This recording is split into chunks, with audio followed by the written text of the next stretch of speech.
జబ్బు చేస్తే అప్పు చెయ్యాలి, ఆస్తులు అమ్ముకోవాలి. చేసిన అప్పుని తీర్చడానికి ఆ కుటుంబంలో మరో తరం వెనుకబడిపోవాలి. ఆ అప్పుకి తమ భవిష్యత్తుని తాకట్టు పెట్టేయాలి. లేకపోతే ఆస్తులన్నీ ఆస్పత్రుల పాలు చేసి కుటుంబానికి కుటుంబం రోడ్డున పడాలి. శతాబ్దాలుగా దేశంలో జరుగుతూ వచ్చింది ఇదే. ఇలానే బతికేడుస్తున్న తెలుగు ప్రజలకు 17 ఏళ్ల క్రితం ఆరోగ్యశ్రీతో అభయమిచ్చారు వైఎస్ రాజశేఖర్ రెడ్డి. తండ్రి బాటలోనే పాలన చేసిన వైఎస్ జగన్మోహన్ రెడ్డి జేపీ ప్రజలకు ఆరోగ్య బాంధవుడిగా మారారు. వైద్య రంగంలో ఎన్నో సంస్కరణలు ప్రవేశపెట్టారు. ఇప్పుడు ఏపీలో అధికారంలో ఉన్నది చంద్రబాబు ప్రభుత్వం. ప్రైవేటీకరణ భజన చేసే చంద్రబాబు పాలనలో ప్రభుత్వాసుపత్రులకు మాయరోగం వచ్చింది. 2 నెలల్లో ప్రభుత్వాసుపత్రులను నిర్వీర్యం చేసిన చంద్రబాబు ప్రభుత్వాసుపత్రులను ప్రైవేటుకి అప్పగించడానికి కొత్త కుట్రకి తెరతీశారు. పేద మధ్యతరగతి ప్రజల ఆరోగ్యాలతో చెలగాటమాడుతున్నారు. దీనిపైనే ఇవాటి మ్యాగజైన్ స్టోరీ. ఆరోగ్యమే మహాభాగ్యం నిజమే, కానీ అనారోగ్యం చేస్తే, దీర్ఘకాల చికిత్స అవసరమైన వ్యాధి వస్తే, అత్యాధునిక వైద్యంతో తప్ప నయం కాని రోగం వస్తే, కాసులుంటే కార్పొరేటు వైద్యం, సొమ్ములు లేకపోతే భగవంతుడిపై భారం. దశాబ్దాల ఈ దుస్థితికి చరమగీతం పాడారు వైఎస్ జగన్మోహన్ రెడ్డి. ప్రభుత్వ ఆసుపత్రులను ఆధునీకరించారు. ఆధునిక వైద్యాన్ని పేదలకు అందుబాటులోకి తెచ్చారు. ఇప్పుడు అదే పేదలు మధ్యతరగతి ఆరోగ్యాలను అపహాస్యం చేస్తున్నారు చంద్రబాబు. కేవలం 2 నెలల్లోనే ప్రభుత్వాసుపత్రులను అధ్వాన స్థితికి తీసుకువచ్చింది కూటమి ప్రభుత్వం. రాబోయే రోజుల్లో ప్రభుత్వాసుపత్రులు అయినా సరే డబ్బులుంటేనే వైద్యం, లేకపోతే ఎవరి చావు వాళ్ళు చావాల్సిందే. ఏపీ ప్రజలకు షాక్ మీద షాక్ ఇస్తోంది కూటమి ప్రభుత్వం. ప్రజలను వేధించడం, హింసించడం, విధ్వంసం సృష్టించడమే తమ లక్ష్యం అన్నట్టుగా ఇప్పటిదాకా వ్యవహరిస్తూ వచ్చిన చంద్రబాబు ప్రభుత్వం ఇప్పుడు మరో అడుగు ముందుకేసింది. ప్రజా సంక్షేమాన్ని వెక్కిరిస్తోన్న కూటమి ప్రభుత్వం ఇప్పుడు ప్రజా ఆరోగ్యాన్ని ప్రమాదంలో నెట్టేయడానికి, ప్రజల ఆరోగ్యాలను కాసులతో ఖరీదు కట్టడానికి సిద్ధమవుతోంది. ఇదిగో ఒకసారి ఇలా చూడండి. ఇవన్నీ కార్పొరేట్ ఆసుపత్రులు కావు. కార్పొరేట్ ఆసుపత్రులను తలదన్నేలా వైఎస్ జగన్మోహన్ రెడ్డి తయారు చేసిన ప్రభుత్వాసుపత్రులు. ఏపీలో ఏ ప్రభుత్వాసుపత్రిని చూసినా దేశమంతా అబ్బురపడాల్సిందే. పేద మధ్యతరగతి ప్రజల ఆరోగ్యాలకు జగన్మోహన్ రెడ్డి ఇచ్చిన ప్రాధాన్యత ఎంతో తెలియాలంటే 5 ఏళ్ల కాలంలో వైద్య రంగంలో జగన్ తీసుకొచ్చిన సంస్కరణలు మొత్తం తెలుసుకోనక్కర్లేదు. జస్ట్ బయట నుంచి ప్రభుత్వాసుపత్రులను చూస్తే చాలు 5.5 కోట్ల మంది ప్రజల ఆరోగ్యాలకు జగన్ ఇచ్చిన అభయం ఎంత గొప్పదో అర్థమైపోతుంది. ఇప్పుడు ఈ ప్రభుత్వాసుపత్రుల కేంద్రంగానే చంద్రబాబు ప్రభుత్వం కొత్త కుట్రకి తెరతీసింది. నిజానికి ఇది కొత్త కుట్రేం కాదు. 2014 నుంచి 5 ఏళ్ల పాటు ప్రజల ఆరోగ్యాలను వెక్కిరిస్తూ నాటి చంద్రబాబు ప్రభుత్వం ఎన్నో ఘనకార్యాలను వెలగబెట్టింది.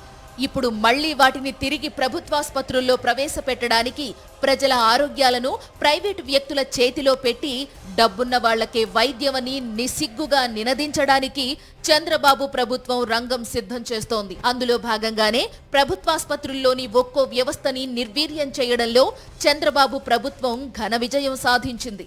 అధికారంలోకి వచ్చిన 2 నెలల్లోనే ప్రభుత్వాసుపత్రుల నిర్వహణని గాలికొదిలేసింది చంద్రబాబు సర్కార్. ప్రజా ఆరోగ్యంతో ఏలినవారు చెలగాటమాడుతోన్న తీరుని తెలుసుకునే ముందు ఎన్నికల వేళ మేనిఫెస్టో పేరుతో చంద్రబాబు చెప్పిన కల్లబొల్లి మాటలను ఒకసారి వినండి. ఫస్ట్ టైం హెల్త్ ఇన్సూరెన్స్ తీసుకొస్తున్నాం.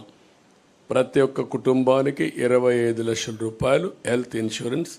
ప్రతి ఒక్కరిది డిజిటల్ హెల్త్ కార్డ్స్ ఎస్టాబ్లిష్ చేస్తాం. ప్రతి ఒక్క మండలంలో జనరిక్ మెడికల్ షాప్ ఒకటి పెడతాం. అవి పెట్టినప్పుడు చాలా కాస్ట్ ఎఫెక్టివ్గా ఉంటుంది. అవి కూడా పెట్టి అందరికి అందుబాటులో పెడతాం. బీపీ, షుగర్ వంటి నాన్ కమ్యూనికబుల్ డిసీజెస్ ఉండే వాళ్ళందరికీ ఉచితంగా జనరిక్ మెడిసిన్స్ని సప్లై చేస్తాం. విన్నారుగా, టీడీపీ మేనిఫెస్టోని విడుదల చేసే సందర్భంలో ప్రజల ఆరోగ్యాలకు, వైద్యానికి తాము ఎంత ప్రాధాన్యత ఇస్తామో అంటూ చంద్రబాబు పలికిన ప్రగల్భాలు. ప్రతి కుటుంబానికి 25 లక్షల ఆరోగ్య బీమా, ప్రతి పౌరునికి హెల్త్ డిజిటల్ కార్డులు ఇస్తానన్న ఈ పెద్ద మనిషి ఇప్పుడు ఏం చేస్తున్నారో తెలుసా? ప్రభుత్వాసుపత్రులన్నింటినీ ప్రైవేట్ వ్యక్తుల చేతిలో పెట్టేయడానికి తహతహలాడుతున్నారు. 2.5 నెలల వరకు ప్రభుత్వాసుపత్రులంటే పేద దిగువ మధ్యతరగతి వర్గాల్లో అపార నమ్మకం కలిగేలా పనితీరు ఉండింది. కూటమి ప్రభుత్వం వచ్చి రాగానే ఉద్దేశపూర్వకంగా వాటిని పతనావస్థకు తీసుకెళ్లేలా అడుగులు వేస్తోంది. మందులు అయిపోయినా, సిబ్బంది సీట్లలో లేకపోయినా పట్టించుకోవడం లేదు. ఆస్పత్రుల నిర్వహణను అంతకంటే పట్టించుకోవడం లేదు. క్రమంగా ప్రజల్లో దురభిప్రాయం కలిగేలా చేసి ప్రైవేటుకు కట్టబెట్టాలన్నదే సర్కారు కుట్రపూరిత లక్ష్యం. 2 ఏళ్ల సమయాన్ని కరోనా మింగేసిన 3 ఏళ్ల కాలంలోనే జగన్మోహన్ రెడ్డి ఏపీలో ఎన్నో అద్భుతాలు చేశారు. అందులో వైద్య రంగం ఒకటి. వైద్య రంగంలో అయితే మీ అందరికీ తెలుసు, కని విని ఎరుగని మార్పులు తీసుకొచ్చినటువంటి ఘనత జగన్మోహన్ రెడ్డి గారిది. 17 కొత్త మెడికల్ కాలేజీలు ఏర్పాటు చేసి పనులు మొదలు పెట్టారు. దానిలో 5 అయితే పూర్తి చేశారు.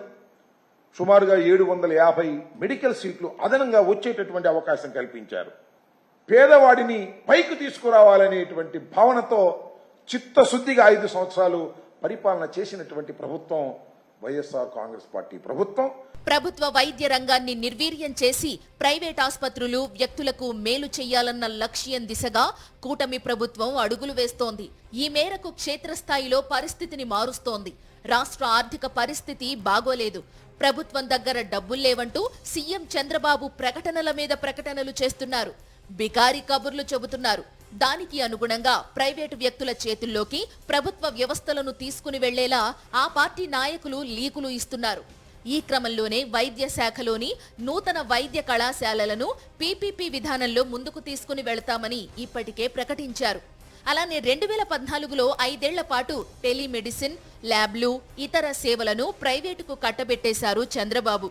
ఇప్పుడు అదే విధంగా చేసి ప్రభుత్వ నిధులను లూటీ చేయడానికి, పేదల ఆరోగ్యాలతో ఆడుకోవడానికి ప్రభుత్వం సన్నద్ధమవుతోంది.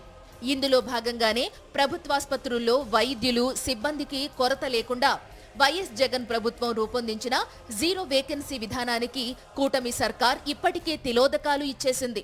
జగన్మోహన్ రెడ్డి ప్రభుత్వం సెకండరీ హెల్త్, బోధనాసుపత్రుల్లో స్పెషాలిటీ, సూపర్ స్పెషాలిటీ కోర్సుల్లో ఖాళీ అయిన వైద్య పోస్టులను ఎప్పటికప్పుడు భర్తీ చేసేవారు. ఎన్నికలకు ముందు కూడా చాలా నియామకాలు దాదాపుగా పూర్తి చేసింది జగన్మోహన్ రెడ్డి ప్రభుత్వం. ఇప్పుడు ఆ పోస్టుల ప్రక్రియను చంద్రబాబు ప్రభుత్వం ఆపేసింది. నోటిఫికేషన్లు సైతం రద్దు చేసింది. కూటమి ప్రభుత్వం నిరంతర నియామక ప్రక్రియకు ఇలా ఫుల్ స్టాప్ పెట్టడంతో ఆస్పత్రుల్లో రోగుల సేవలపై తీవ్ర ప్రభావం పడుతోంది. ఇంకోవైపు మందులు, సర్జికల్స్ పై ప్రత్యేక దృష్టి పెట్టకపోవడంతో రాష్ట్ర వ్యాప్తంగా బోధనాసుపత్రులు, సెకండరీ హెల్త్ ఆసుపత్రుల్లో కొరత నెలకొంది. ప్రభుత్వాసుపత్రుల్లో వైద్య సేవలపై రోగుల బంధువులు విసిగిపోయేలా చేసి చివరకు మెరుగైన వైద్య సేవల పేరుతో ప్రైవేట్ పరం చేయాలన్నది చంద్రబాబు ప్రభుత్వ కుట్రగా పరిశీలకులు విశ్లేషిస్తున్నారు. 5.5 కోట్ల మంది ప్రజలకు జగన్మోహన్ రెడ్డి ఆరోగ్య అభయం ఇస్తే ఇప్పుడు చంద్రబాబు పాలనలో ప్రాణభయంతో పేద, మధ్యతరగతి రోగులు గజగజ వణికిపోతున్నారు. నిర్లక్ష్యం, ఏలిన వారి నిర్లక్ష్యం, పేద మధ్యతరగతి ప్రజల ఆరోగ్యాలపై ఉద్దేశపూర్వక నిర్లక్ష్యం. అందుకే ప్రభుత్వాసుపత్రుల నిర్వహణ కావాలని గాలి కొదిలేశారు. మందుల కొరత, సర్జికల్స్ కొరత, వైద్య సిబ్బంది కొరత, వైద్య సేవలు అందుబాటులో ఉండవు. కేవలం 2 నెలల్లోనే జేపీలోని ప్రభుత్వాసుపత్రులకు దాపురించిన దుస్థితి ఇది. రోగులంతా విసిగిపోవాలి, రోగుల బంధువులు వేసారిపోవాలి. ప్రభుత్వాసుపత్రులపై మళ్లీ ప్రజల్లో హీనమైన భావన కలగాలి. అప్పుడు మెరుగైన సేవలు అనే బ్రాండ్ కింద ప్రభుత్వాసుపత్రులను ప్రైవేటు వ్యక్తుల చేతుల్లో పెట్టాలి. ఇది చంద్రబాబు మార్కు కుట్ర. 5.5 కోట్ల మంది ప్రజల ఆరోగ్యాలను కాసులతో కొలిచే కుట్ర. ప్రభుత్వాసుపత్రులను ప్రైవేట్ వ్యక్తుల చేతిలో పెట్టే క్రమంలో, ప్రజల ఆరోగ్యాలను కాసులతో ఖరీదు కట్టే క్రమంలో చంద్రబాబు ప్రభుత్వం చాలా అడుగులు వేసేసింది. కేవలం 2 నెలల వ్యవధిలోనే అత్యంత వేగంగా నిర్వహణ బాధ్యతలను గాలికొదిలేసింది.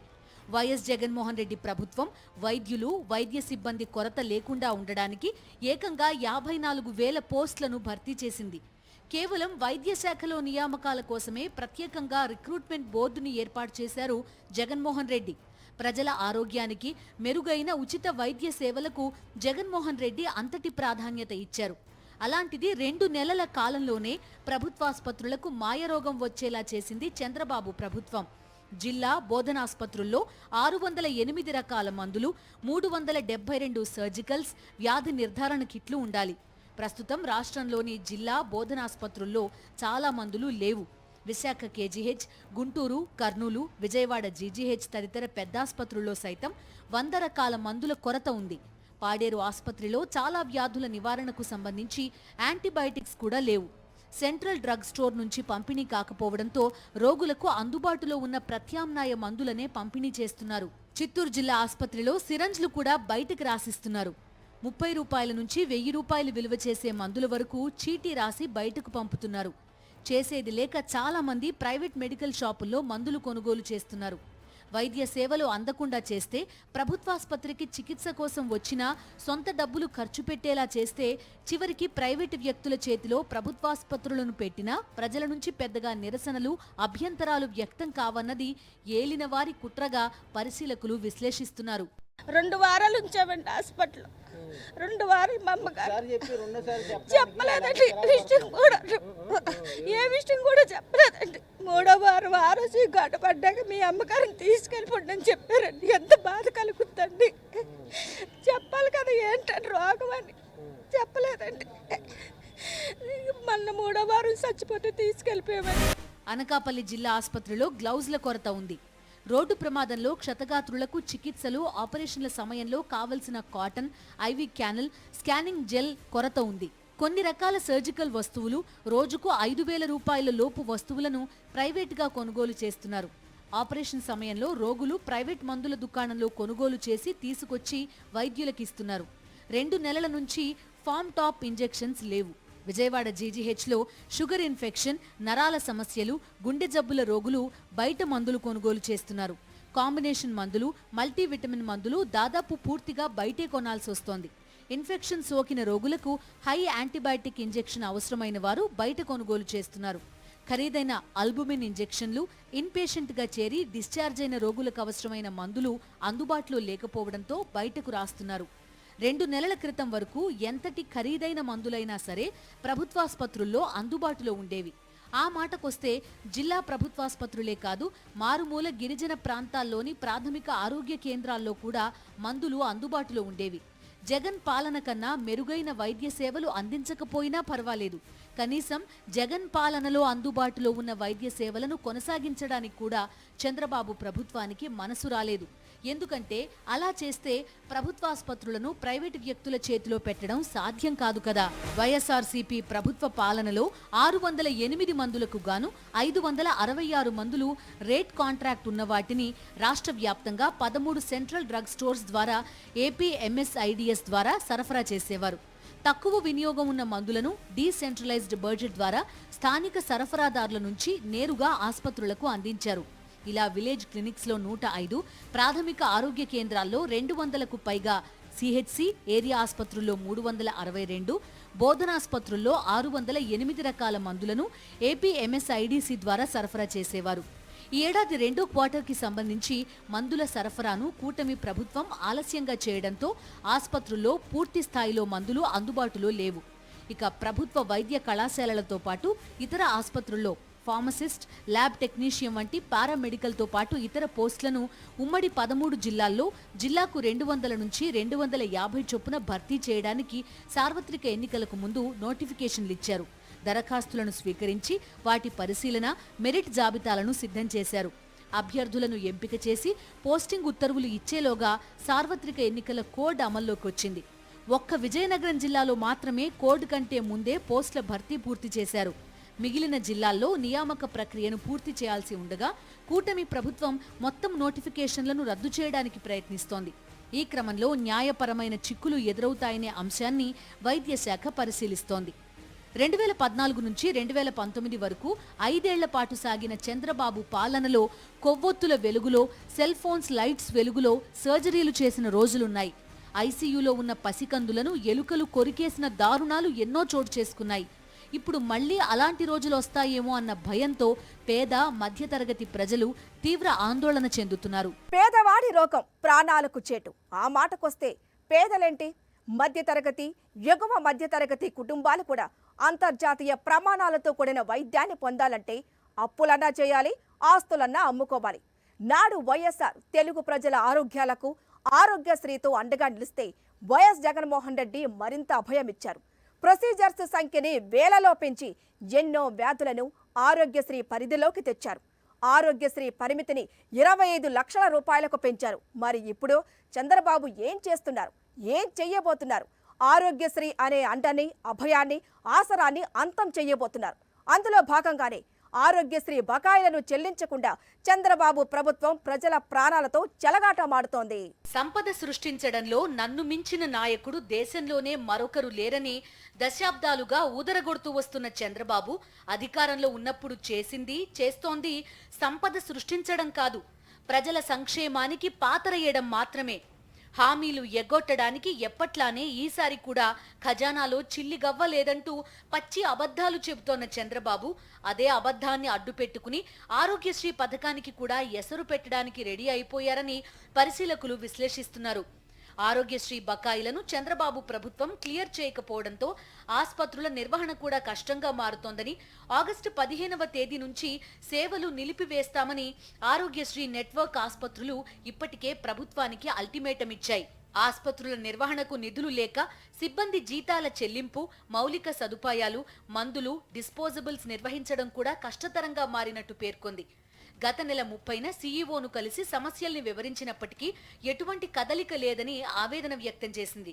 2014 నుంచి 5 ఏళ్ల కాలంలో ఆరోగ్యశ్రీ కింద చంద్రబాబు ప్రభుత్వం ఖర్చు చేసింది కేవలం 5,177 కోట్ల రూపాయలు మాత్రమే. జగన్మోహన్ రెడ్డి ప్రభుత్వం 14,887 కోట్ల రూపాయలు ఖర్చు చేసింది. 2019లో జగన్ అధికారంలోకి వచ్చేసరికి చంద్రబాబు ప్రభుత్వం 700 కోట్ల రూపాయలు ఆరోగ్యశ్రీ బకాయిలను ఉంచింది. వాటిని జగన్మోహన్ రెడ్డి ప్రభుత్వమే క్లియర్ చేసింది. జగన్ ప్రభుత్వం ఎన్నికల కోడ్ రావడంతో 1,600 కోట్ల రూపాయల బిల్లుల చెల్లింపులకు బ్రేక్ పడింది. కూటమి ప్రభుత్వం అధికారంలోకి వచ్చి 2 నెలలు గడుస్తున్నా ఆరోగ్యశ్రీ బకాయిలు చెల్లించలేదు. దీంతో ఆరోగ్యశ్రీ కింద వైద్య సేవలు ఆగిపోయే ప్రమాదం ఏర్పడింది. జగన్మోహన్ రెడ్డి ముఖ్యమంత్రిగా బాధ్యతలు స్వీకరించే నాటికి ఆరోగ్యశ్రీలో ప్రొసీజర్స్ సంఖ్య కేవలం 1,059 మాత్రమే. పేద మధ్యతరగతి ప్రజల ఆరోగ్యంపై ప్రత్యేక దృష్టి పెట్టిన వైఎస్ జగన్ ఆ ప్రొసీజర్స్ సంఖ్యని 1,059 నుంచి 3,257కి పెంచారు. చికిత్సకి 1,000 రూపాయలు దాటితే చాలు అది ఆరోగ్యశ్రీ పరిధిలోకి వచ్చేస్తుంది. అలానే నెట్వర్క్ ఆస్పత్రుల సంఖ్య 2,309కి పెంచారు. కేవలం ఏపీలో మాత్రమే కాదు, హైదరాబాద్, బెంగళూరు, చెన్నై నగరాల్లోనూ 204 ఆస్పత్రుల్లో ఆరోగ్యశ్రీ సేవలు అందుబాటులో ఉన్నాయి.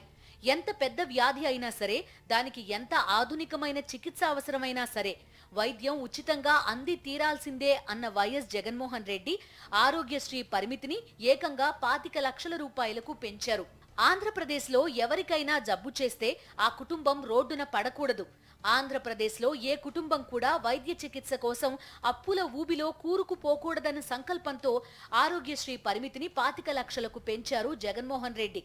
5.5 కోట్ల మంది ప్రజల ఆరోగ్యాలకు జగన్ ఇంతగా అభయం ఇస్తే ఆరోగ్యశ్రీ బకాయిలు చెల్లించకుండా ప్రజల ప్రాణాలతో చెలగాటమాడుతోంది చంద్రబాబు ప్రభుత్వం. కొద్ది రోజుల ముందే ఆరోగ్యశ్రీకి నీళ్లొదిలేస్తున్న సంకేతాలను టీడీపీ ఇచ్చింది. కేంద్ర సహాయ మంత్రి, గుంటూరు ఎంపీ పెమ్మసాని చంద్రశేఖర్ ప్రజలు వైద్యం కోసం ఆయుష్మాన్ భారత్ కార్డును వెంటబెట్టుకుని ఆస్పత్రులకు వెళ్లాలని, ఈ పథకాన్ని ప్రజలు వినియోగించుకోవాలని, కేంద్ర పథకాన్ని వాడుకుంటే రాష్ట్ర ప్రభుత్వం పైన భారం తగ్గుతుందని సెలవిచ్చారు. ఏపీ ప్రజలు 25 లక్షల రూపాయల ఆరోగ్యశ్రీ పథకాన్ని కాదని 5 లక్షల రూపాయల మేర హెల్త్ కవరేజ్ ఉండే ఆయుష్మాన్ పథకాన్ని వినియోగించుకోవాలని కేంద్ర సహాయ మంత్రి గారి ఉవాచ. నాడే ఆరోగ్యశ్రీకి ఎసరు పెట్టడానికి చంద్రబాబు ప్రభుత్వం రెడీ అవుతోందని పరిశీలకులు హెచ్చరించారు. ఇప్పుడు ఆరోగ్యశ్రీ బకాయిలు చెల్లించకుండా ప్రజల ప్రాణాలతో చెలగాటమాడుతోంది చంద్రబాబు ప్రభుత్వం. మేము ప్రతి ఒక్కరికి ఈ జిల్లానే కాదు అన్ని జిల్లాల్లో ప్రజలను కోరుకునేది ఏంటంటే, మీరు ఆయుష్మాన్ భారత్ లో రిజిస్టర్ అయ్యి ఆ కార్డ్స్ తీసుకొని 5 లక్షల రూపాయల వరకు మీరు ఆరోగ్యశ్రీ లాగా వాడుకోవచ్చు. దానివల్ల హాస్పిటల్స్ బాగుంటాయి, ఇండస్ట్రీస్ బాగుంటాయి, మీ ఆరోగ్యం కూడా బాగుంటుంది. ఎందుకంటే అక్కడక్కడ ఆరోగ్యశ్రీకి ఈరోజు డబ్బులు లేనటువంటి పరిస్థితి, హాస్పిటల్స్ కి బిల్లులు రావడం లేదు, పేషెంట్లకు వెళ్తే గనక వాళ్ళకి ట్రీట్మెంట్స్ కూడా జరగనటువంటి పరిస్థితి. ప్రభుత్వాసుపత్రులను ప్రైవేట్ వ్యక్తుల చేతిలో పెట్టాలి. కొత్త వైద్య కళాశాలలను ప్రైవేటీకరించాలి. ఆరోగ్యశ్రీ సేవలకు ఎసరు పెట్టాలి. 1 కాదు 2 కాదు, అన్ని కోణాల్లో పేద మధ్యతరగతి ప్రజల ఆరోగ్యాలతో ఆడుకోవాలి. డబ్బున్న వాళ్లకే వైద్యం అన్న నినాదాన్ని వినిపించడానికి చంద్రబాబు ప్రభుత్వం పని మొదలు పెట్టేసింది. ఇకపై ఆంధ్రప్రదేశ్లో డబ్బుంటే వైద్యం, లేదంటే ఎవరి చావు వాళ్ళు చావాల్సిందే. ఇది వాటి మ్యాగజైన్ స్టోరీ.